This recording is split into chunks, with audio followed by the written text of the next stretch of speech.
Hello, I'm Alison Duana. I'm an astrologer and priestess, and this is a weekly offering of what's going on with the planets, goddess, asteroids, and synthesized with the gene keys. That gives a whole amazing insight, I feel, into what is happening at the moment.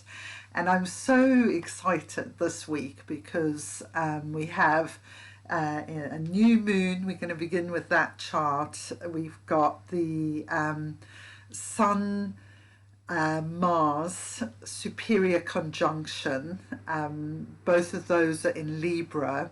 And then what we have is called the Kumari kiss, or the Venus Gate, in Sagittarius on the same day as the Sun Mars conjunction. So it's going to be like, it's a week of really repatterning.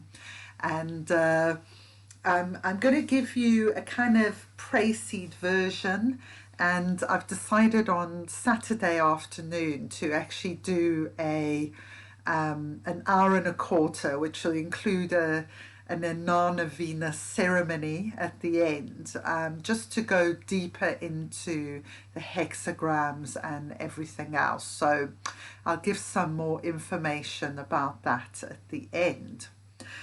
Okay, so let's begin this awesome. This is like one of the most awesome weeks I've ever known in astrology. And I've been around on about 20 years in astrology, so it's I don't know, I always think every week I'm so excited about what's going on, but yeah, it definitely is exciting this week. Okay, so let me pick up my little spotlight here. So I'm going over here to the 10th house. This is in, my chart is in West Yorkshire, so the house system may not apply to every country. But the new moon is in Libra on Wednesday in the UK. Again, it might be a different day in other countries. And what you can see is that Mars is conjunct this new moon, and that Mercury is going retrograde, and it's an extremely powerful Mercury retrograde this time. And I met some people yesterday who were like, don't even try and make a phone call at the moment. So I'm not experiencing it as that intense, but some people are getting really intense Mercury retrograde. And you can see why, because Mercury is traveling back towards Mars. Now, it's not exact at the moment, the Sun and Mars. And what this is, gene key 48, line 5. So this is where it begins, and in the gene keys, this is the wonder of resourcefulness, and it's the shadow of inadequacy, the gift of resourcefulness, and the Siddhi of wisdom. So I love this. I always love the gifts, because in a way they give us such a simple solution. And in these times of such huge change, I mean, who doesn't feel inadequate at some time or another? You know, we've got so much to get our heads around, all the different changes happening in the world. For me, kind of in this lifetime, it feels like the mastering of technology is such a mountain to climb sometimes. So, but this gift of resourcefulness is such a brilliant one, because actually there's so much resources in the world, and the resource, maybe my most important resource actually, is my breath. You know, just to stop, take a breath, take a pause. And it's amazing how just that one little simple resource is really useful.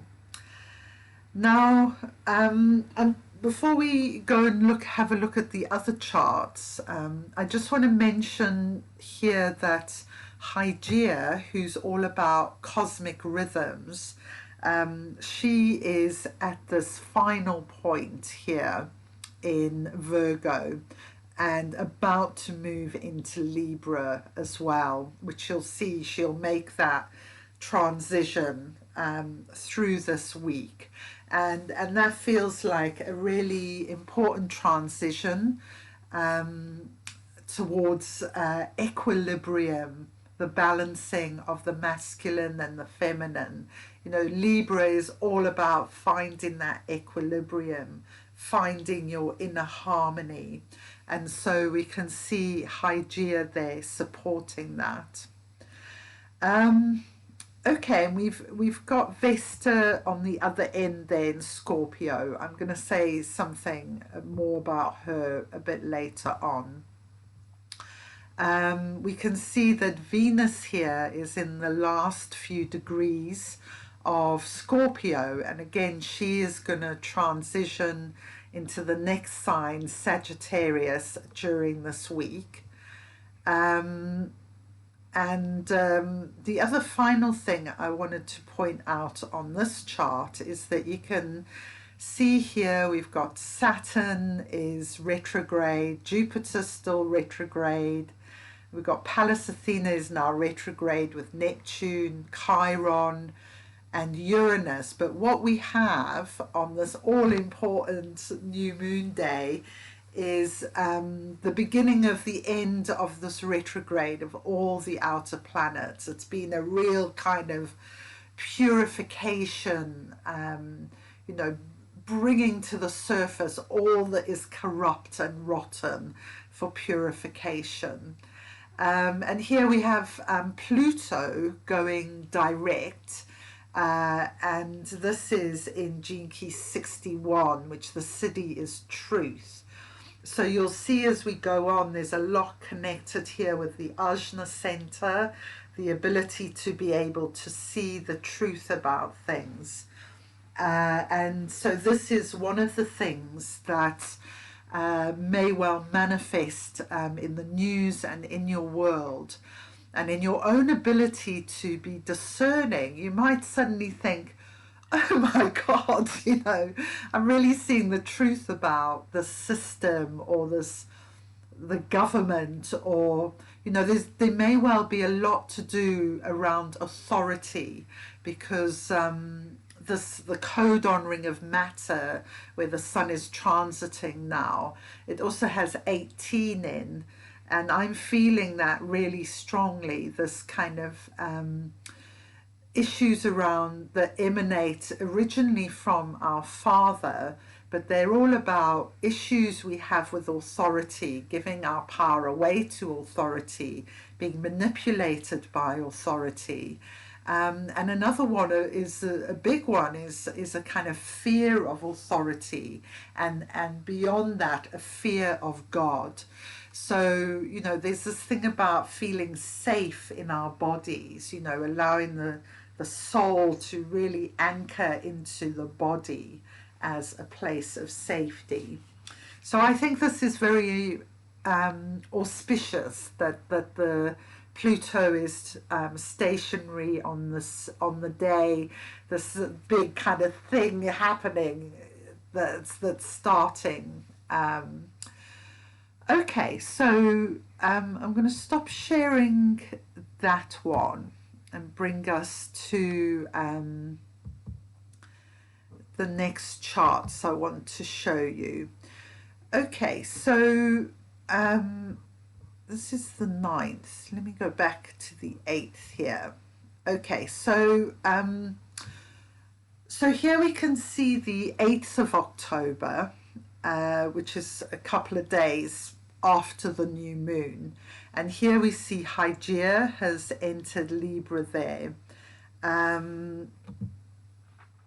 Just checking. That's Gene Key 46 line 2 now, where Hygeia is. So she is also in the Codon Ring of Matter, which begins in 46 and is covering this whole area here that we are talking about. Okay, so so Hygeia in 46. Then we have Mars here with the Sun. Now you can see that this has reached the exact conjunction. Let me pick up my little spotlight again at 15 degrees 5 minutes Libra. In America it's actually in the 5th house as well, because I saw a chart of that. So so that seems like really powerful numerology there around the number 5, the number 15. And here we see, you know, Mercury even more, coming closer in on that retrograde now at 18 degrees. So where this exact Sun Mars conjunction is Gene Key 57 line 1.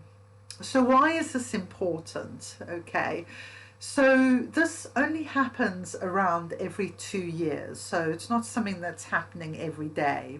And basically our Mars, which is our motivation, our passion, our fire for life, is being repatterned by the solar energy at this time. And Mars is it's not that at home actually in Libra. You know, Mars's natural home is the sign opposite, with the ruling sign of Aries. So here Mars has to make adjustments. You know, Mars has to keep in equilibrium with Venus, basically. So this is also, this part of the zodiac is the quarter of duality, and it's all about relationships.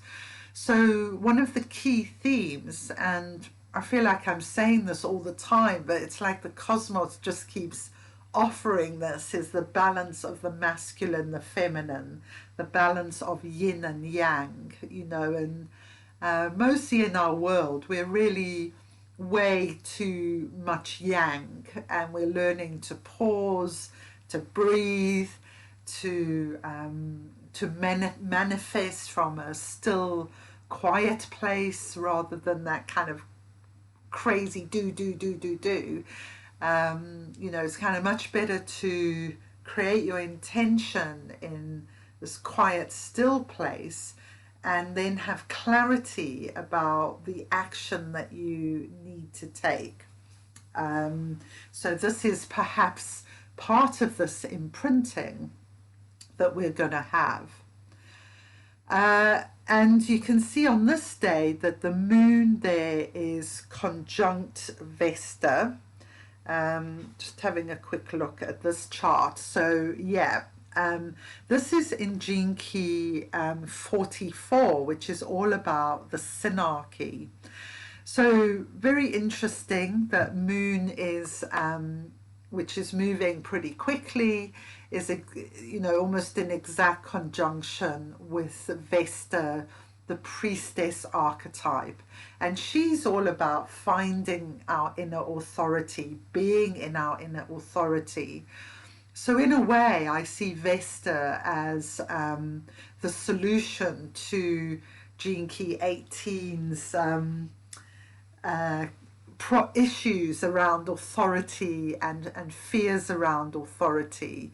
I actually have my Vesta in 18 opposing Chiron. So, you know, I feel like I'm working through so much of these fears in relation to that priestess archetype, which is one which historically has been really persecuted and repressed by all the major religions. So, you know, she's finding her way into that inner authority and letting go of those fears of kind of oppression, persecution. Okay, so So yeah, let's have a look at the next day. So this is 9th of October. Wow, next Saturday. Woo, I can't wait to see what's pinging off. And I'm always really interested to know because, you know, I don't feel like I can only kind of say what I feel this is going to be about.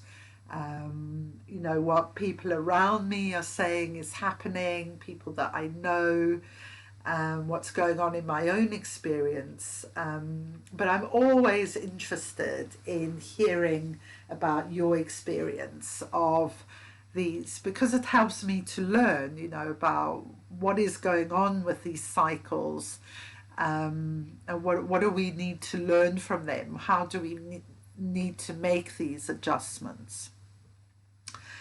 Okay, so let's have a look at what's going on. Let's begin with Mars and the Sun again.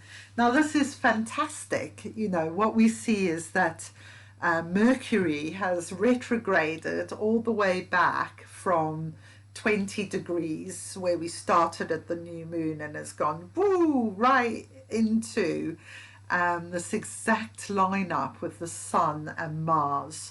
So from then on, you know, they'll start separating Mars and the Sun again, and so this is the kind of final thing.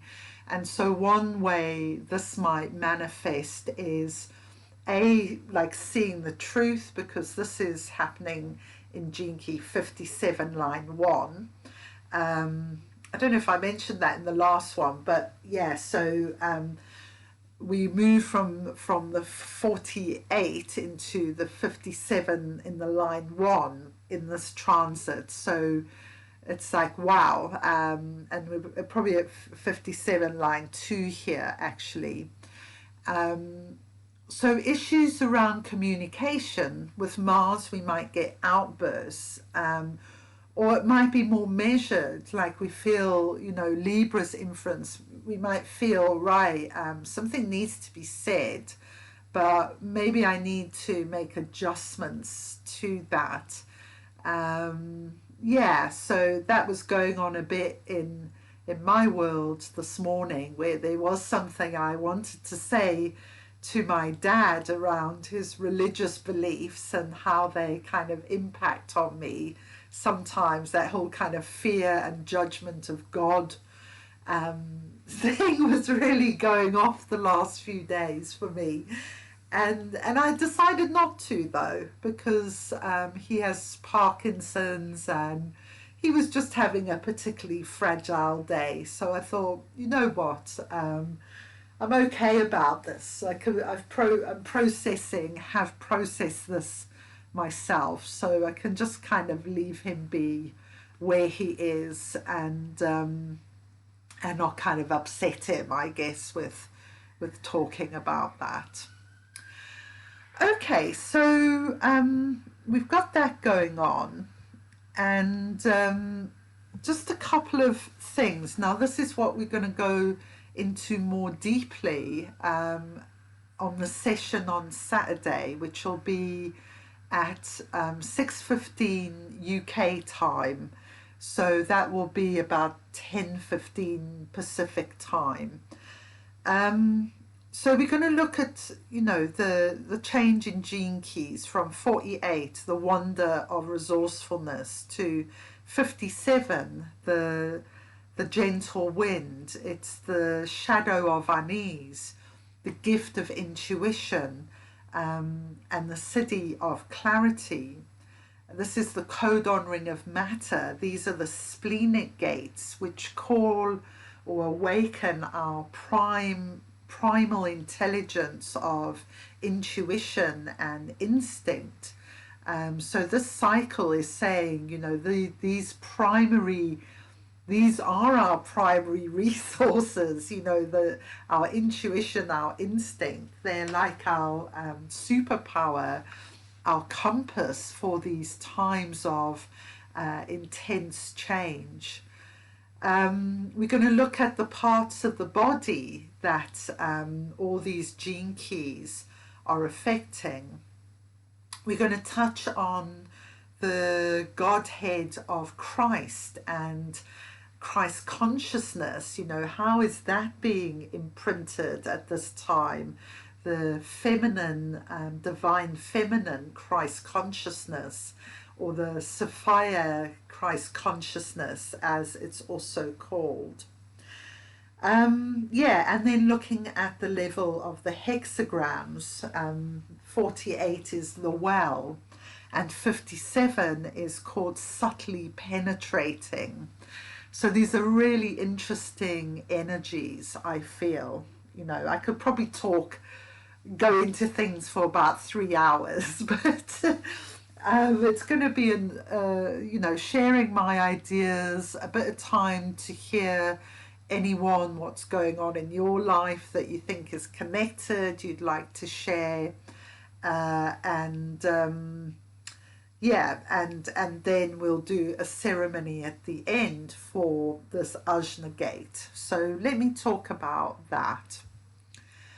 So let's go over here, and we can see that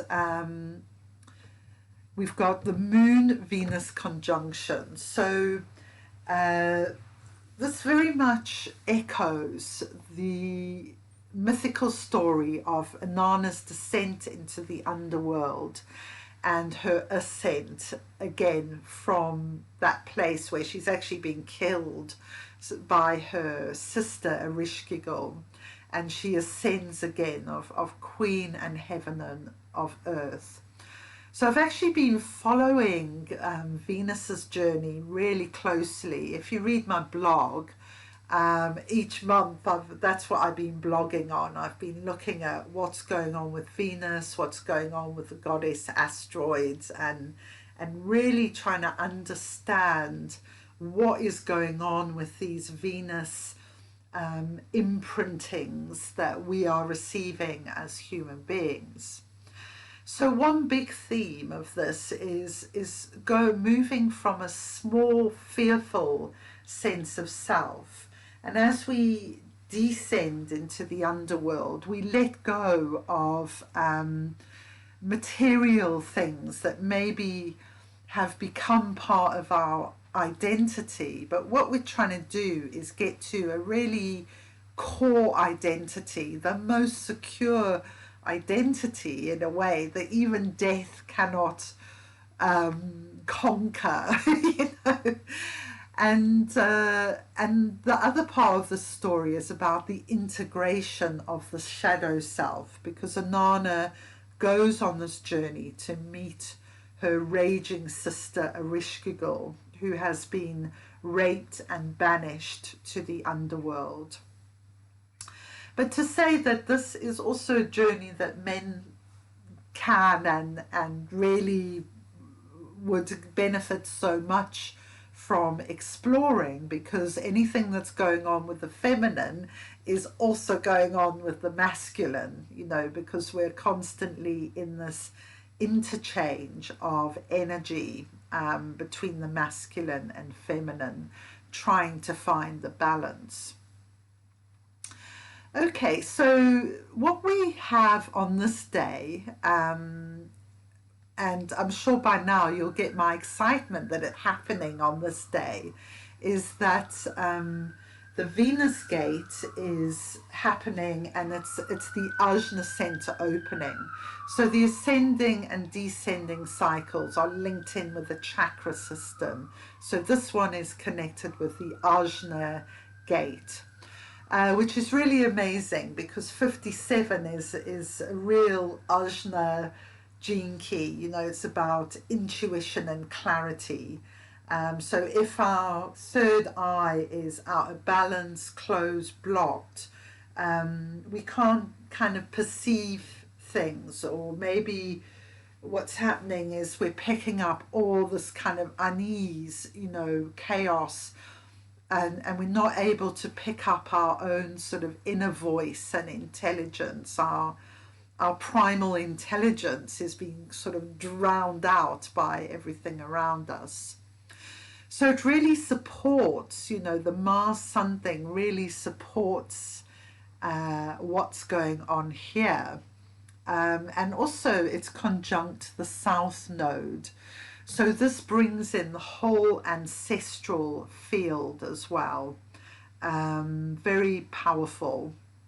And yes, so 34 is the shadow of force, the gift of strength, and the Siddhi of Majesty. And been working with this one a lot since I first did podcasts with Katrini Matisse, my wonderful human design colleague from Russia. And it's really been calling this one. So it's amazing, you know, the nodes have moved into this 34-20 axis, and here we have this Venus gate opening right conjunct that axis. And the 34-20 is part of the cross of the sleeping phoenix, which we are going to be changing to in 2027. So it feels like what's happening at the moment can also give us some important clues actually about what that energy is going to feel like in the future. Okay, so I'm going to wrap this up. Just wanted to point out another couple of things. Yeah, maybe only a couple of things. Yes, so, okay. Ceres is in 35 line 1 at the moment, and again she is stationary on this day, so she is the mother goddess energy. She's all about nurturing of self, so really excellent support for everything else. We're talking about harmonizing with Gaia, tuning our bodies. You know, it feels like we're really locking into Gaia's energy. Yeah, we've got Hygeia there, as I say, she's in 46 at the beginning of the Codon Ring of Matter. And we've got over here Astraea. So Astraea is also all about finding, you know, living in a more sensitized way. You know, you can see her symbol here is a balance symbol, and she's a new esoteric ruler actually of Libra. And she's in Gene Key 10 line 3. So in this part of the zodiac, the beginning of Capricorn is all about the building of new forms. So all of this happening before, you know, it starts to then congeal, if you like, or come into forms, as Astraea is one of the goddess seeding the new golden age energies. So it's very wonderful that we have a couple of the goddess asteroids, you know, in at 0 degrees as well, because they're also beginning a new pattern when they enter new signs of the zodiac. Okay, so thank you very much for watching this, and I've really enjoyed doing it, sharing with you. If you would like to come along on Saturday, you can email me at astroalison@gmail.com, or you can leave a comment on Facebook box or YouTube box. Hopefully I'll see it. You're probably best emailing me actually, and then I'll send the Zoom link. And all I'm asking for is a donation, suggested donation of $25 or around £20. if you can't manage that and you really feel called to this and you'd love to come along, please feel free to email me and donate whatever you can. So that is also my PayPal account, astroalison@gmail.com.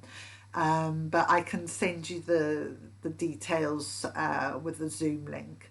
So thank you very much, and yeah, namaste. Have an amazing week, and let me know how it goes if anything really interesting happens. Bye.